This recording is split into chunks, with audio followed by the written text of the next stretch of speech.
Hey, sis, I just did the message. Faith without works is dead, right? And then we talk about the Word of God. The Word of God is dead without works, right? So now we're going to elaborate on that just a little bit more. God say, my yoke is easy and my burden is light. My yoke is easy and my burden is light. A lot of times we're, as believers and faith-based people, we're going through attacks by other people. We're going through all these external attacks by other people because of the intimidation of us serving God in its entirety. Because there are certain rewards and gifts that are supposed to be received for being subservient to the Word, for having faith in the Word, for doing the work of the Word of God. There are gifts attached to it. But what happens nowadays, we always say it's easier to serve Satan than to serve God. That's an illusion and a lie.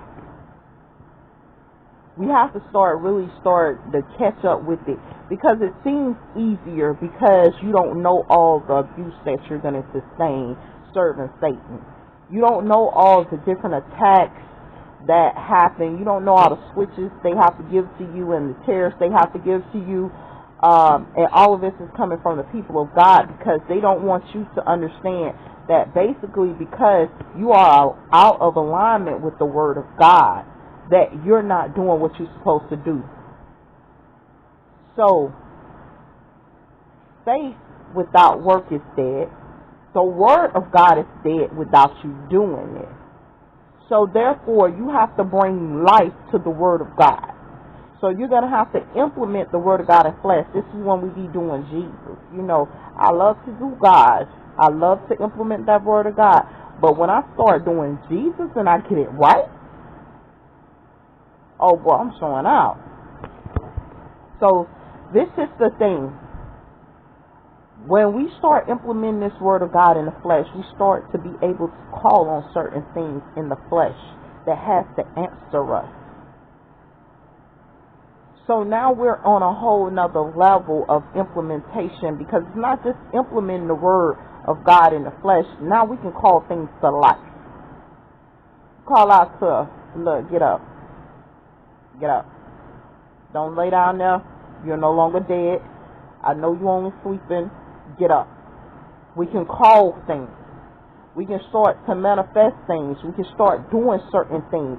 But what has happened with the Word of God, like I said, it is split up over a multitude of books. And I mean, these books are eternal knowledge, useful knowledge, and it's split up amongst a bunch of faiths, because these faiths had to hide a lot of knowledge because of the attacks that they were sustaining. So if one had to gain access to one faith of the holy faith, and it's a lot of holy faiths, trust me, the Catholics ain't just the only people.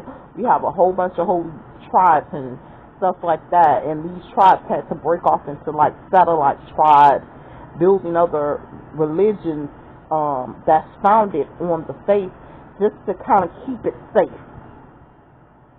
So if something was to happen, you can run to this, and this will actually cover you. So we have all these different religions that are hiding the work of God. So I always tell people this. A lot of times when we start doing things and we start saying we're acting in faith, we're acting off of something that we haven't even read yet. But we know that it can be in the will of God. So faith is us saying, okay, I know the Word of God, and the Word of God is dead without the Word. But now, I really don't know this Word, but I'm going to implement God with it. I know it can't be out of alignment with God, but I'm going to implement God by doing this. And I'm going to stand on it and say, this is God. And I'm telling you, this is not you sitting up there. I'm not telling you to go to the nightclub, pay all the strippers and say, this is of God. And there's no word of God to validate this, but it's of God.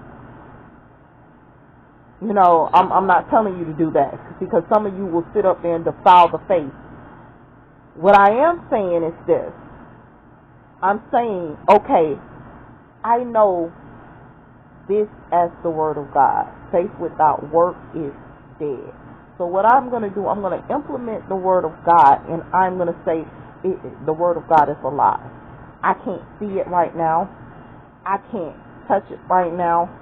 I don't know all the things that are going on right now, but I'm going to stand on this word, and I'm going to believe it. And I'm going to implement it. I'm going to say to the mountain, move, and I'm going to check the next day to see did it move a couple of inches each day.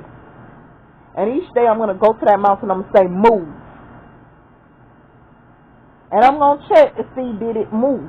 Because it might have moved and some tried to hold it there and put it right back in its place to make sure that I didn't know it moved. But I'm going to say it because I know the word of God says, if I say to the mountain, be ye moved and cast into the river, it will move and cast itself into the river. Whatever I say, I can speak into the atmosphere, and the atmosphere will begin to do what I want it to do. But first, I must sit up there and I must deal with this thing as authority, and then deal with it by standing on the word of God and saying, because God said this, you will do this. And because it's not out of alignment with the word of God, you're going to do what the word of God says.